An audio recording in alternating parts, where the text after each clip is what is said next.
Tres fechas. Leyenda de Gustavo Adolfo Bécquer. En una cartera de dibujo conservo aún llena de ligeros apuntes, hechos durante algunas de mis excursiones semiartísticas a la ciudad de Toledo, hay escritas tres fechas. Los sucesos de que guardan la memoria estos números son hasta cierto punto insignificantes. Sin embargo, con su recuerdo me he entretenido en formar algunas noches de insomnio una novela más o menos sentimental o sombría, según que mi imaginación se hallaba más o menos exaltada y propensa a ideas risueñas o terribles.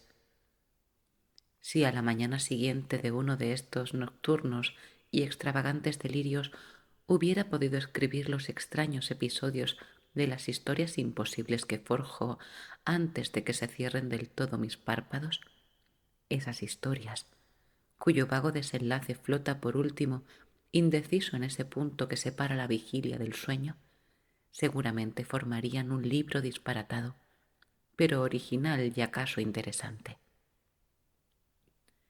No es eso lo que pretendo hacer ahora. Esas fantasías ligeras y, por decirlo así, impalpables, son en cierto modo como las mariposas, que no pueden cogerse en las manos sin que se quede entre los dedos el polvo de oro de sus alas. Voy, pues, a limitarme a narrar brevemente los tres sucesos que suelen servir de epígrafe a los capítulos de mis soñadas novelas, los tres puntos aislados que yo suelo reunir en mi mente por medio de una serie de ideas como un hilo de luz, los tres temas, en fin, sobre que yo hago mil y mil variaciones, las que pudiéramos llamar absurdas sinfonías de la imaginación.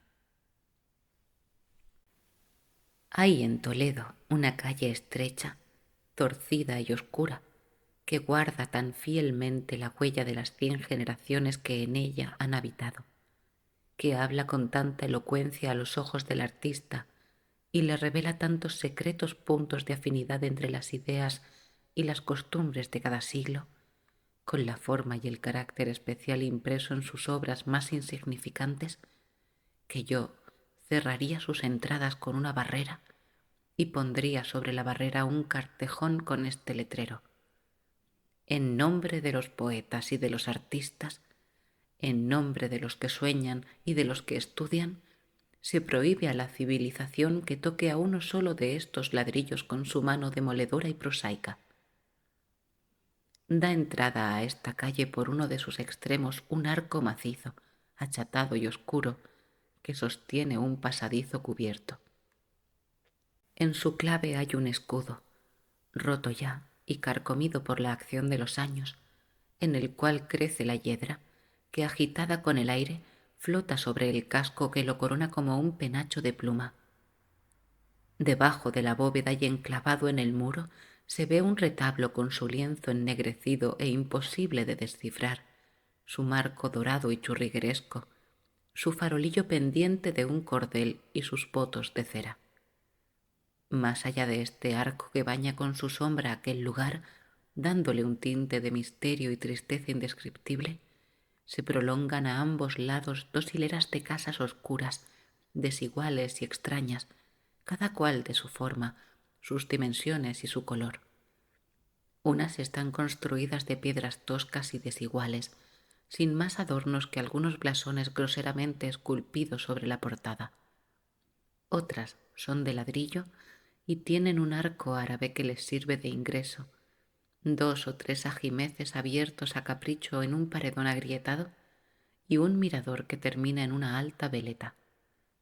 Las hay con traza que no pertenece a ningún orden de arquitectura y que tienen, sin embargo, un remiendo de todas que son un modelo acabado de un género especial y conocido, o una muestra curiosa de las extravagancias de un periodo del arte. Estas tienen un balcón de madera con un cobertizo disparatado. Aquellas, una ventana gótica recientemente enlucida y con algunos tiestos de flores. La de más allá, unos pintorreados azulejos en el marco de la puerta, clavos enormes en los tableros y 2 fustes de columnas, tal vez procedentes de un alcázar morisco, empotrados en el muro. el palacio de un magnate convertido en corral de vecindad, la casa de un alfaquí habitada por un canónigo, una sinagoga judía transformada en oratorio cristiano, un convento levantado sobre las ruinas de una mezquita árabe de la que aún queda en pie la torre. 1000 extraños y pintorescos contrastes, 1000 y 1000 curiosas muestras de distintas razas, civilizaciones y épocas compendiadas, por decirlo así, en 100 varas de terreno.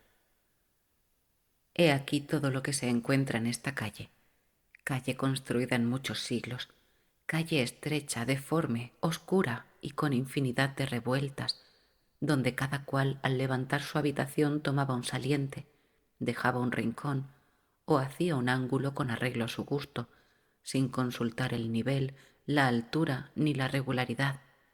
Calle rica en no calculadas combinaciones de líneas, con un verdadero lujo de detalles caprichosos, con tantos y tantos accidentes que cada vez ofrece algo nuevo al que la estudia.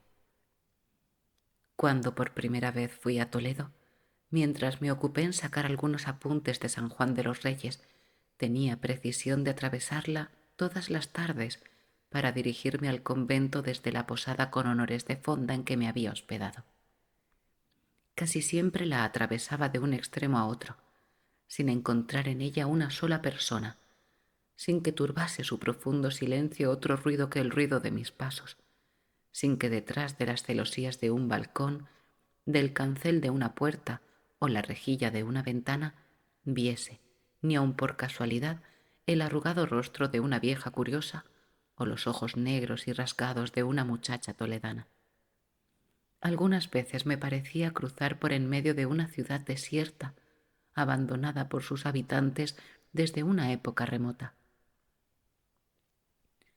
Una tarde, sin embargo, al pasar frente a un caserón antiquísimo y oscuro, en cuyos altos paredones se veían 3 o 4 ventanas de formas desiguales, repartidas sin orden ni concierto, me fijé casualmente en una de ellas. La formaba un gran arco ojival rodeado de un festón de hojas picadas y agudas.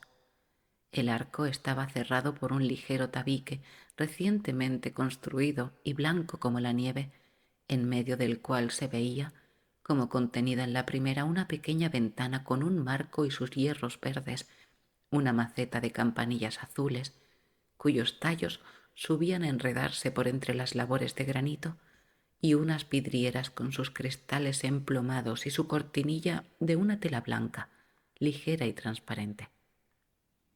Ya la ventana de por sí era digna de llamar la atención por su carácter, pero lo que más poderosamente contribuyó a que me fijase en ella fue al notar que cuando volví la cabeza para mirarla, las cortinillas se habían levantado un momento para volver a caer, ocultando a mis ojos la persona que sin duda me miraba en aquel instante.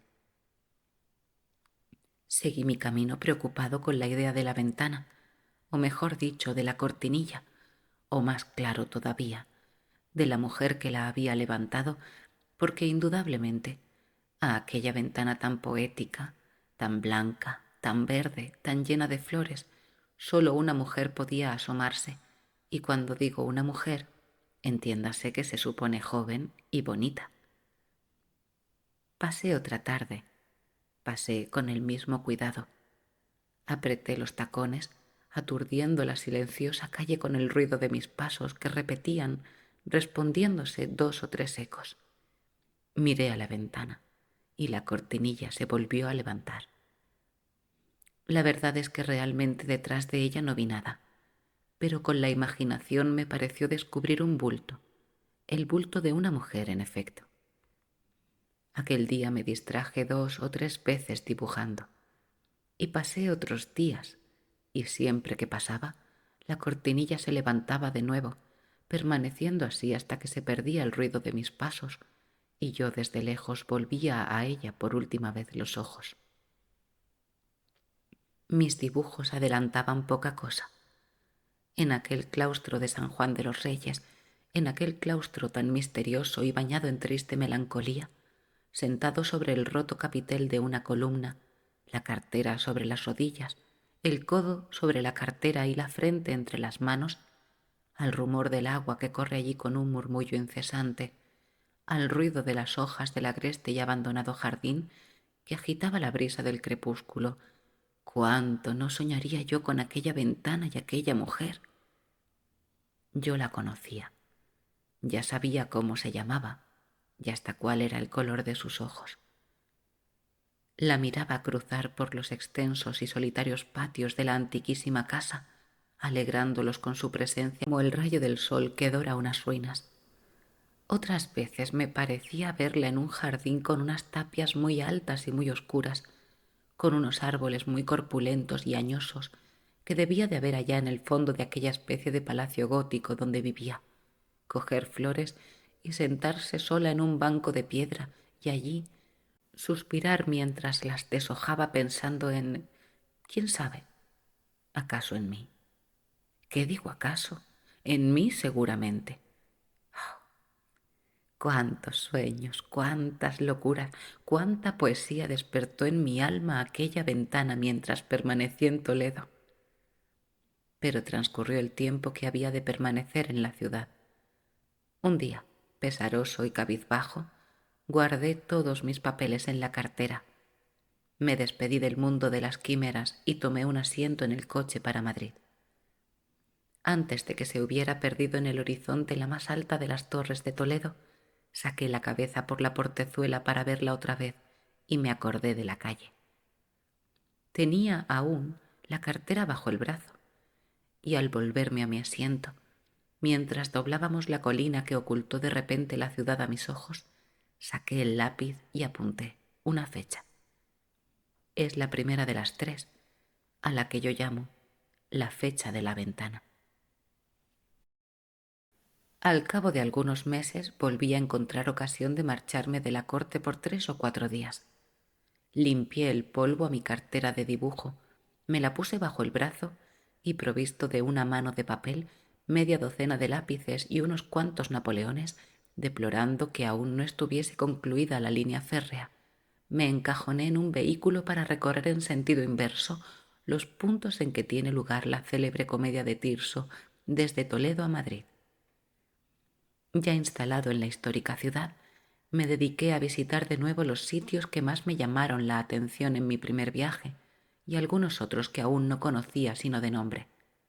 Así, dejé transcurrir en largos y solitarios paseos entre sus barrios más antiguos la mayor parte del tiempo de que podía disponer para mi pequeña expedición artística, encontrando un verdadero placer en perderme en aquel confuso laberinto de callejones sin salida, calles estrechas, pasadizos oscuros y cuestas empinadas e impracticables. Una tarde, la última que por entonces debía permanecer en Toledo, después de una de estas largas excursiones a través de lo desconocido, no sabré decir siquiera por qué calles llegué hasta una plaza grande, desierta, olvidada al parecer aún de los mismos moradores de la población y como escondida en uno de sus más apartados rincones. La basura y los escombros arrojados de tiempo inmemorial en ella se habían identificado, por decirlo así, con el terreno, de tal modo que éste ofrecía el aspecto quebrado y montuoso de una Suiza en miniatura. En las lomas y los barrancos formados por sus ondulaciones crecían a su sabor malvas de unas proporciones colosales, cerros de gigantescas ortigas, matas rastreras de campanillas blancas, prados de esa hierba sin nombre, menuda, fina y de un verde oscuro, y meciéndose suavemente al leve soplo del aire, descollando como reyes entre todas las otras plantas parásitas, los poéticos al par que vulgares jaramagos, la verdadera flor de los yermos y las ruinas. Diseminados por el suelo, medio enterrados unos, casi ocultos por las altas hierbas los otros, veíanse allí una infinidad de fragmentos de mil y mil cosas distintas, rotas y arrojadas en diferentes épocas a aquel lugar, donde iban formando capas en las cuales hubiera sido fácil seguir un curso de geología histórica. Azulejos moriscos esmaltados de colores, trozos de columnas de mármol y de jaspe, pedazos de ladrillos de 100 clases diversas, grandes sillares cubiertos de verdín y de musgo, astillas de madera ya casi hechas polvo, restos de antiguos artesonados, jirones de tela, tiras de cuero y otros 100 y 100 objetos sin forma ni nombre eran los que aparecían a primera vista a la superficie, llamando asimismo la atención y deslumbrando los ojos una mirada de chispas de luz derramadas sobre la verdura, como un puñado de diamantes arrojados a granel, y que examinados de cerca no eran otra cosa que pequeños fragmentos de vidrio, de pucheros, platos y vasijas, que reflejando los rayos del sol fingían todo un cielo de estrellas microscópicas y deslumbrantes. Tal era el pavimento de aquella plaza, empedrada a trechos con pequeñas piedrecitas de varios matices formando labores, a trechos cubierta de grandes losas de pizarra y en su mayor parte, según dejamos dicho, semejante a un jardín de plantas parásitas o a un prado yermo e inculto. Los edificios que dibujaban su forma irregular no eran tampoco menos extraños y de digno estudio. Por un lado, la cerraba una hilera de casucas oscuras y pequeñas, con sus tejados dentellados de chimeneas, peletas y cobertizos, sus guardacantones de mármol sujetos a las esquinas con una anilla de hierro, sus balcones achatados o estrechos, sus ventanillos con tiestos de flores y su farol rodeado de una red de alambre que defiende los ahumados vidrios de las pedradas de los muchachos. Otro frente lo constituía un paredón negruzco, lleno de grietas y hendiduras, en donde algunos reptiles asomaban su cabeza de ojos pequeños y brillantes por entre las hojas de musgo. Un paredón altísimo, formado de gruesos sillares, sembrado de huecos de puertas y balcones tapiados con piedra y argamasa, y a uno de cuyos extremos se unía, formando ángulo con él, una tapia de ladrillos, desconchada y llena de mechinales, manchada a trechos de tintas rojas, verdes o amarillas, y coronada de un bardal de heno seco, entre el cual corrían algunos tallos de enredaderas. Esto no era más, por decirlo así, que los bastidores de la extraña decoración que al penetrar en la plaza se presentó de improviso a mis ojos, cautivando mi ánimo y suspendiéndolo durante algún tiempo, pues el verdadero punto culminante del panorama, el edificio que le daba el tono general, se veía alzarse en el fondo de la plaza, más caprichoso, más original, infinitamente más bello en su artístico desorden que todos los que se levantaban a su alrededor. «He aquí lo que yo deseaba encontrar», exclamé al verle, y sentándome en un pedrusco, colocando la cartera sobre mis rodillas y afilando un lápiz de madera, me apercibí a trazar, aunque ligeramente, sus formas irregulares y estrambóticas para conservar por siempre su recuerdo. Si yo pudiera pegar aquí con obleas el ligerísimo y mal trazado apunte que conservo de aquel sitio, imperfecto y todo como es, me ahorraría un cúmulo de palabras, dando a mis lectores una idea más aproximada de él que todas las descripciones imaginables.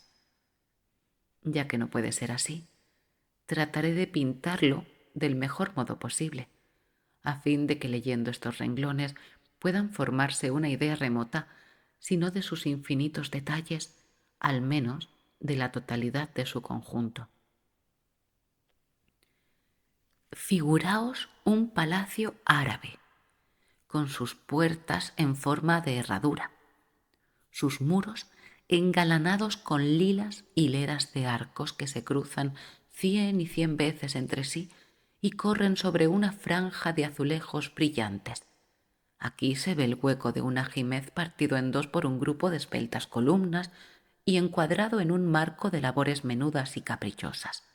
Allá se eleva una atalaya con su mirador ligero y airoso, su cubierta de tejas vidriadas, verdes y amarillas, y en su aguda flecha de oro que se pierde en el vacío, más lejos se divisa la cúpula que cubre un gabinete pintado de oro y azul, o las altas galerías cerradas con persianas verdes que al descorrerse dejan ver los jardines con calles de arrayán, bosques de laureles y surtidores altísimos.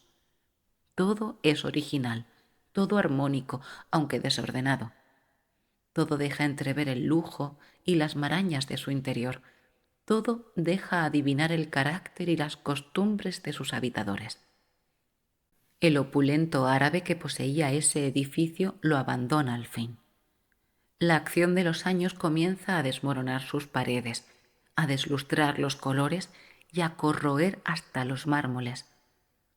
Un monarca castellano escoge entonces para su residencia aquel alcázar que se derrumba, y en este punto rompe un lienzo y abre un arco ojival, y lo adorna con una cenefa de escudos, por entre los cuales se enrosca una guirnalda de hojas de cardo y de trébol. En aquel levanta un macizo torreón de sillería con sus saeteras estrechas y sus almenas puntiagudas. En el de más allá construye un ala de habitaciones altas y sombrías, en las cuales se ven por una parte trozos de alicatado reluciente, por otra artesones oscurecidos o un ajimez solo, o un arco de herradura ligero y puro que da entrada a un salón gótico severo e imponente. Pero llega el día en que el monarca abandona también aquel recinto, cediéndole a una comunidad de religiosas, y éstas, a su vez, fabrican de nuevo, añadiéndole otros rasgos a la ya extraña fisonomía del alcázar morisco. Cierran las ventanas con celosías. Entre dos arcos árabes colocan el escudo de su religión esculpido en berroqueña. Donde antes crecían tamarindos y laureles, plantan cipreses melancólicos y oscuros, y aprovechando unos restos y levantando sobre otros, forman las combinaciones más pintorescas y extravagantes que pueden concebirse.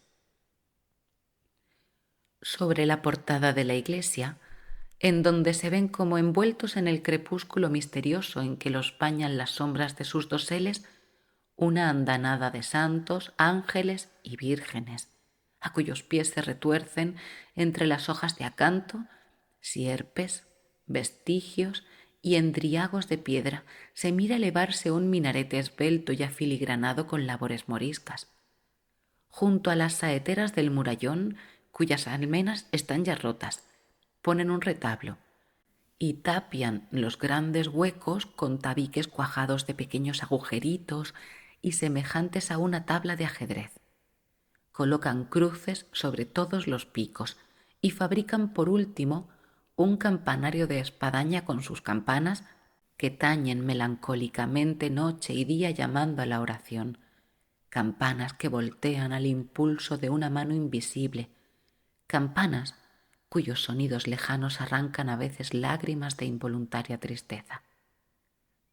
Después pasan los años y bañan con una veladura de un medio color oscuro todo el edificio, armonizan sus tintas y hacen brotar la hiedra en las hendiduras.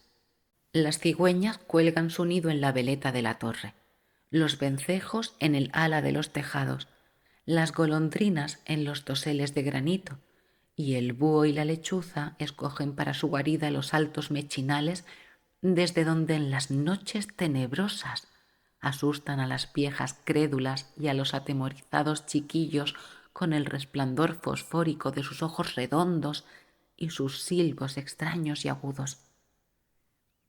Todas estas revoluciones, todas estas circunstancias especiales hubieran podido únicamente dar por resultado un edificio tan original, tan lleno de contraste, de poesía y de recuerdos, como el que aquella tarde se ofreció a mi vista y hoy he ensayado, aunque en vano, describir con palabras. Yo lo había trazado en parte en una de las hojas de mi cartera. El sol doraba apenas las más altas agujas de la ciudad. La brisa del crepúsculo comenzaba a acariciar mi frente, cuando, absorto en las ideas que de improviso me habían asaltado al contemplar aquellos silenciosos restos de otras edades, más poéticas que la material en que vivimos y nos ahogamos en pura prosa, dejé caer de mis manos el lápiz y abandoné el dibujo, recostándome en la pared que tenía a mis espaldas y entregándome por completo a los sueños de la imaginación. ¿Qué pensaba? No sé si sabré decirlo. Veía claramente sucederse las épocas, derrumbarse unos muros y levantarse otros. Veía a unos hombres, o mejor dicho, veía a unas mujeres dejar lugar a otras, y las primeras y las que venían después convertirse en polvo y volar deshechas, llevando un soplo del viento la hermosura que arrancaba suspiros secretos, que engendró pasiones y fue manantial de placeres. Luego, qué sé yo, todo confuso. Veía muchas cosas revueltas y tocadores de encaje y de estuco con nubes de aroma y lechos de flores, celdas estrechas y sombrías con un reclinatorio y un crucifijo. Al pie del crucifijo un libro abierto y sobre el libro una calavera. Salones severos y grandiosos cubiertos de tapices y adornados con trofeo de guerra, y muchas mujeres que cruzaban y volvían a cruzar ante mis ojos. Monjas altas, pálidas y delgadas, odaliscas morenas con labios muy encarnados y ojos muy negros, damas de perfil puro, de confinente altivo y andar majestuoso. Todas estas cosas veía yo, y muchas más de esas que después de pensadas no pueden recordarse, de esas tan inmateriales que es imposible encerrar en el círculo estrecho de la palabra, cuando de pronto di un salto sobre mi asiento y pasándome la mano por los ojos para convencerme de que no seguía soñando, incorporándome como movido de un resorte nervioso, fijé la mirada en uno de los altos miradores del convento. Había visto, no me puede caber duda, la había visto perfectamente, una mano blanquísima, que saliendo por uno de los huecos de aquellos miradores de argamasa, semejantes a tableros de ajedrez, se había agitado varias veces como saludándome con un signo mudo y cariñoso. Y me saludaba a mí. No era posible que me equivocase. Estaba solo, completamente solo en la plaza. En balde esperé la noche clavado en aquel sitio y sin apartar un punto los ojos del mirador. Inútilmente volví muchas veces a ocupar la oscura piedra que me sirvió de asiento la tarde en que vi aparecer aquella mano misteriosa, objeto ya de mis ensueños de la noche y de mis delirios del día. No la volví a ver más. Y llegó al fin la hora en que debía marcharme de Toledo, dejando allí como una carga inútil y ridícula todas las ilusiones que en su seno se habían levantado en mi mente. Torné a guardar los papeles en mi cartera con un suspiro, pero antes de guardarlos escribí otra fecha, la segunda, la que yo conozco por la fecha de la mano. Al escribirla miré un momento la anterior, la de la ventana, y no pude menos de sonreírme de mi locura. Desde que tuvo lugar la extraña aventura que he referido hasta que volví a Toledo, transcurrió cerca de un año, durante el cual no dejó de presentárseme a la imaginación su recuerdo, al principio a todas horas y con todos sus detalles, después con menos frecuencia, y por último con tanta vaguedad que yo mismo llegué a creer algunas veces que había sido juguete de una ilusión o de un sueño. No obstante, apenas llegué a la ciudad, que con tanta razón llaman algunos la Roma española, me asaltó nuevamente y llena de él la memoria, salí preocupado a recorrer las calles, sin camino cierto, sin intención preconcebida de dirigirme a ningún punto fijo. El día estaba triste, con esa tristeza que alcanza a todo lo que se oye, se ve y se siente. El cielo era del color del plomo, y a su reflejo melancólico los edificios parecían más antiguos, más extraños y más oscuros. El aire gemía a lo alto de las revueltas y angostas calles, trayendo en sus ráfagas, como notas perdidas de una sinfonía misteriosa, ya palabras ininteligibles, clamor de campanas o ecos de golpes profundos y lejanos. La atmósfera húmeda y fría helaba el alma con su soplo glacial. Anduve durante algunas horas por los barrios más apartados y desiertos, absorto en 1000 confusas imaginaciones, y contra mi costumbre, con la mirada vaga y perdida en el espacio, sin que lograse llamar mi atención ni un detalle caprichoso de la arquitectura, ni un monumento de orden desconocido, ni una obra de arte maravillosa y oculta, ninguna cosa, en fin, de aquellas en cuyo examen minucioso me detenía a cada paso, cuando sólo ocupaban mi mente ideas de arte y recuerdos históricos. El cielo cerraba de cada vez más oscuro.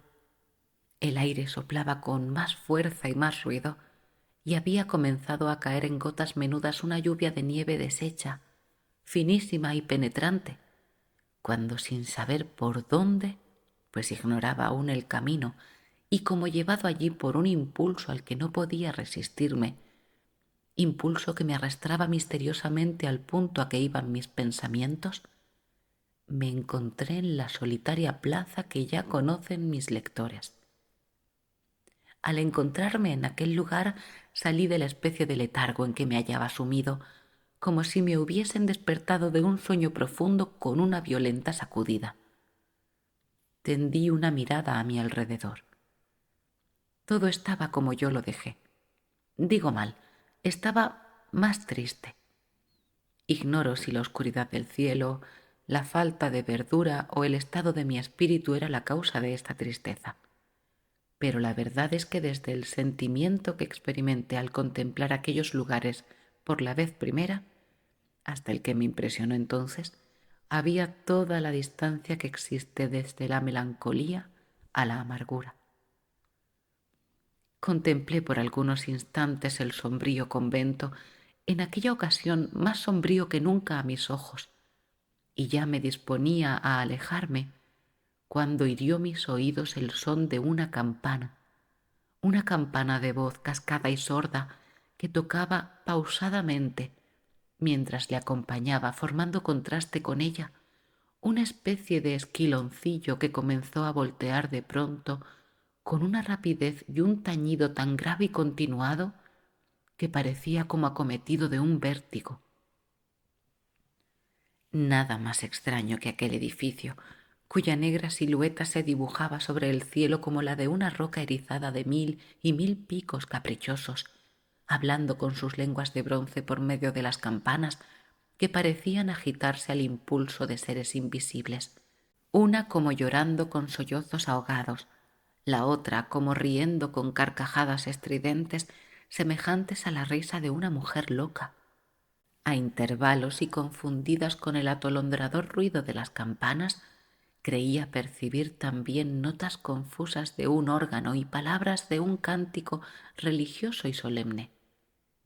Varié de idea, y en vez de alejarme de aquel lugar, llegué a la puerta del templo y pregunté a uno de los haraposos mendigos que había sentados en sus escalones de piedra: ¿qué hay aquí?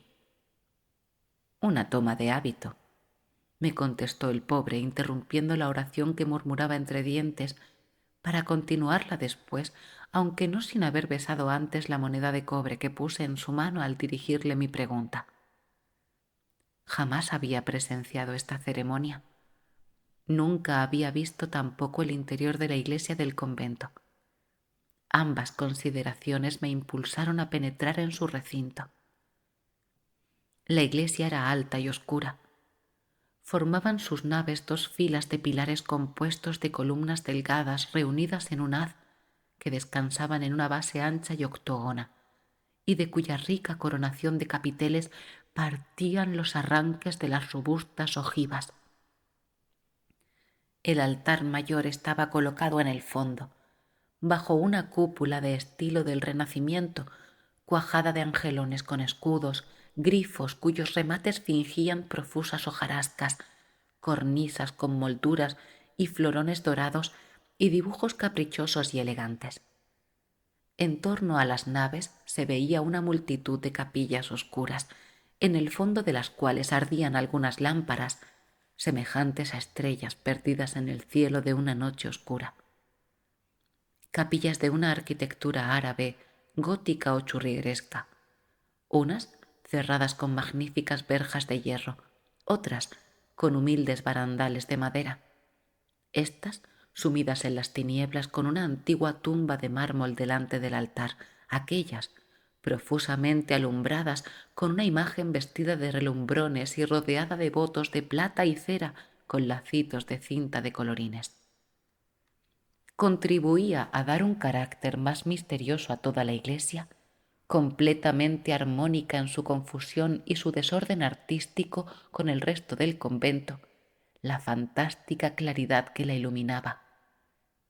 De las lámparas de plata y cobre, pendientes de las bóvedas, de las velas de los altares y de las estrechas ojivas y los ajimeces del muro partían rayos de luz de 1000 colores diversos, blancos los que penetraban de la calle por algunas pequeñas claraboyas de la cúpula, rojos los que se desprendían de los cirios de los retablos, verdes, azules y de otros 100 matices diferentes los que se abrían paso a través de los pintados vidrios de las rosetas.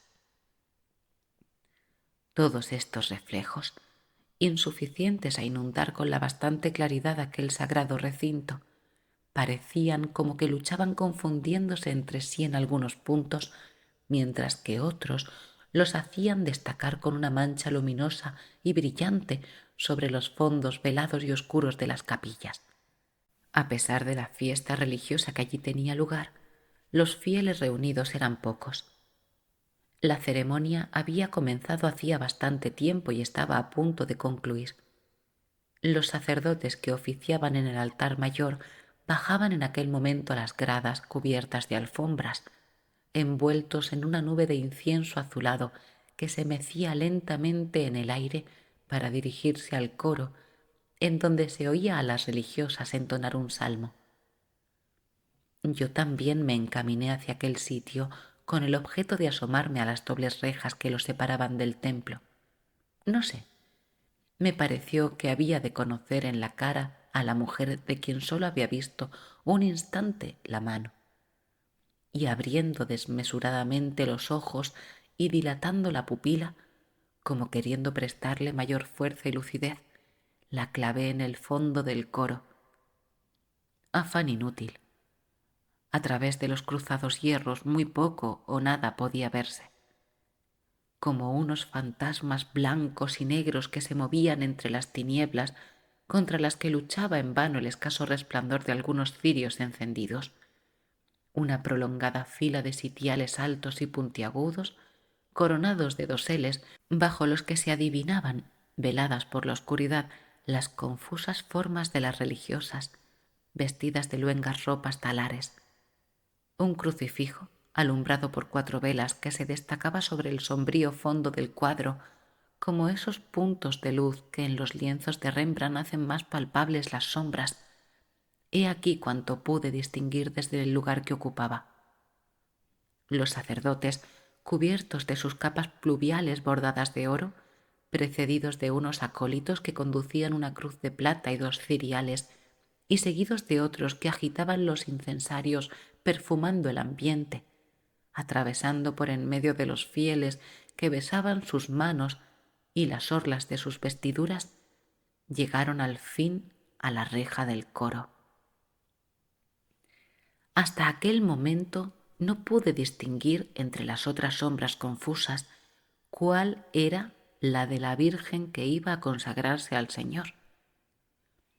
¿No habéis visto nunca en esos últimos instantes del crepúsculo de la noche levantarse de las aguas de un río, del haz de un pantano, de las olas del mar o de la profunda cima de una montaña, un jirón de niebla que flota lentamente en el vacío y alternativamente ya parece una mujer que se mueve y anda y deja volar su traje al andar, ya un velo blanco prendido a la cabellera de alguna silfa invisible, ya un fantasma que se eleva en el aire cubriendo sus huesos amarillos con un sudario sobre el que se cree ver dibujadas sus formas angulosas?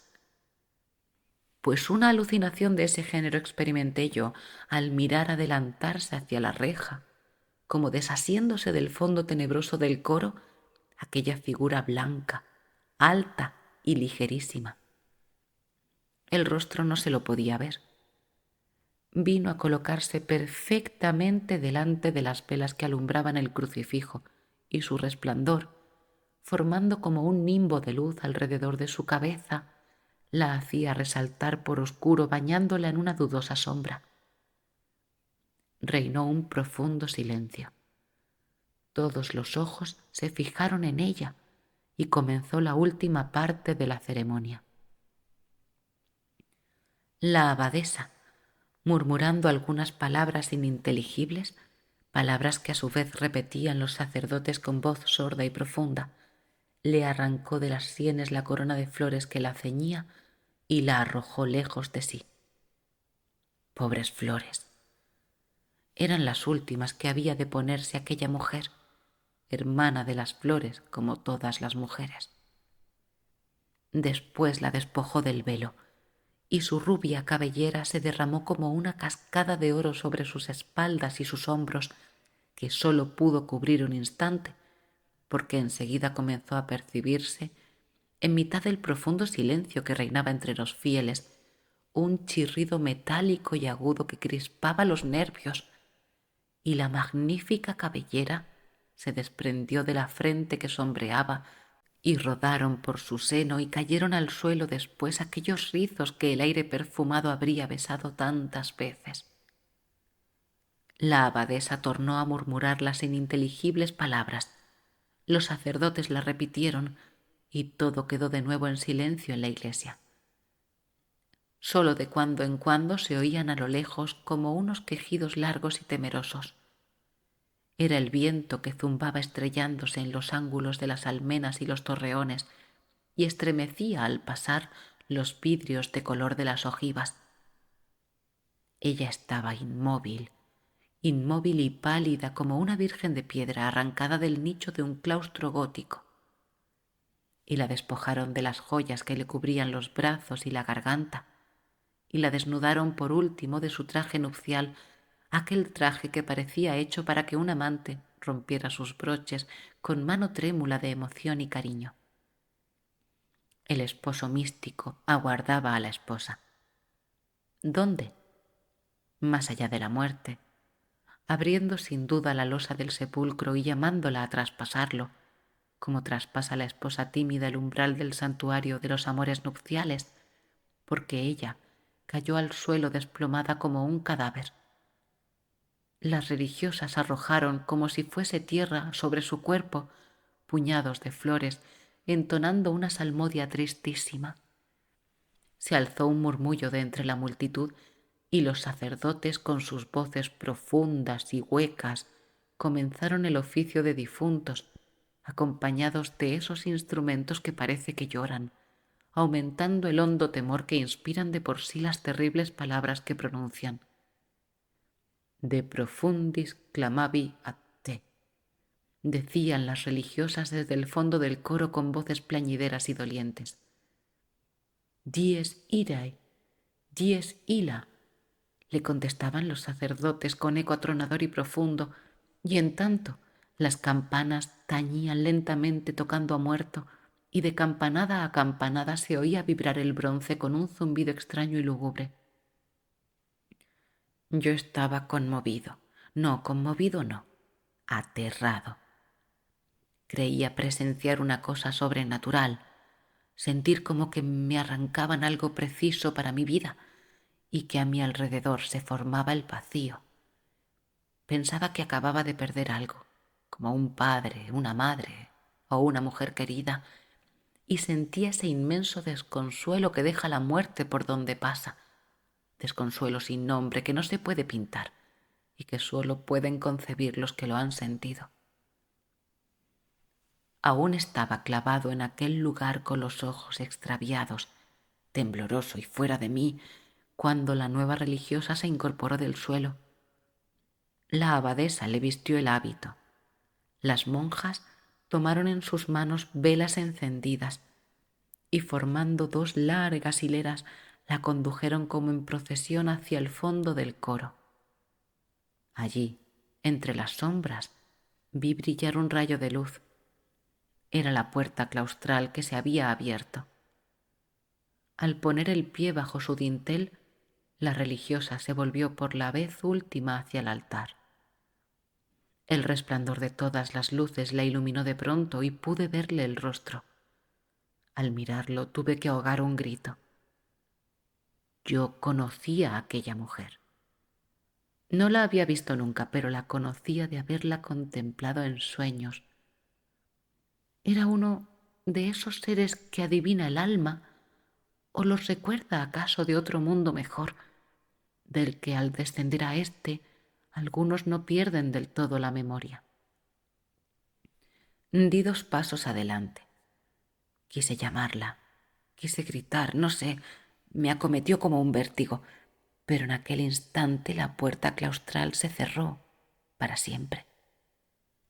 Se agitaron las campanillas, los sacerdotes alzaron un hosanna, subieron por el aire nubes de incienso, el órgano arrojó un torrente de atronadora armonía por 100 bocas de metal y las campanas de la torre comenzaron a repicar, volteando con una furia espantosa. Aquella alegría loca y ruidosa me erizaba los cabellos. Volví los ojos a mi alrededor buscando a los padres, a la familia, huérfanos de aquella mujer. No encontré a nadie. Tal vez era sola en el mundo, dije, y no pude contener una lágrima. Dios te dé en el claustro la felicidad que no te ha dado en el mundo, exclamó al mismo tiempo una vieja que estaba a mi lado y sollozaba y gemía agarrada a la reja. ¿La conoce usted?, le pregunté. Pobrecita. Sí, la conocía. Y la he visto nacer y se ha criado en mis brazos. ¿Y por qué profesa? Porque se vio sola en el mundo. Su padre y su madre murieron en el mismo día del cólera hace poco más de 1 año. Al verla huérfana y desvalida, el señor deán le dio el dote para que profesase. Y ya veis, ¿qué había de hacer? ¿Y quién era ella? Hija del administrador del conde, al cual serví yo hasta su muerte. ¿Dónde vivía? Cuando oí el nombre de la calle, no pude contener una exclamación de sorpresa. Un hilo de luz, ese hilo de luz que se extiende rápido como la idea que brilla en la oscuridad y la confusión de la mente y reúne los puntos más distantes y los relaciona entre sí de un modo maravilloso, ató mis vagos recuerdos y todo lo comprendí o creí comprenderlo. Esta fecha, que no tiene nombre, no la escribí en ninguna parte. Digo mal, la llevo escrita en un sitio en que nadie más que yo la puede leer y de donde no se borrará nunca. Algunas veces, recordando estos sucesos, hoy mismo al consignarlos aquí me he preguntado, ¿algún día, en esa hora misteriosa del crepúsculo, cuando el suspiro de la brisa de primavera tibio y cargado de aromas penetra hasta en el fondo de los más apartados retiros, llevando allí como una ráfaga de recuerdos del mundo, sola, perdida en la penumbra de un claustro gótico, la mano en la mejilla, el codo apoyado en el alféizar de una ojiva? ¿Habrá exhalado un suspiro alguna mujer al cruzar su imaginación la memoria de estas fechas? ¿Quién sabe? Oh, y si ha suspirado, ¿dónde estará ese suspiro? Fin. Suscríbete al canal La Rosa de Alejandría, comenta y comparte este vídeo.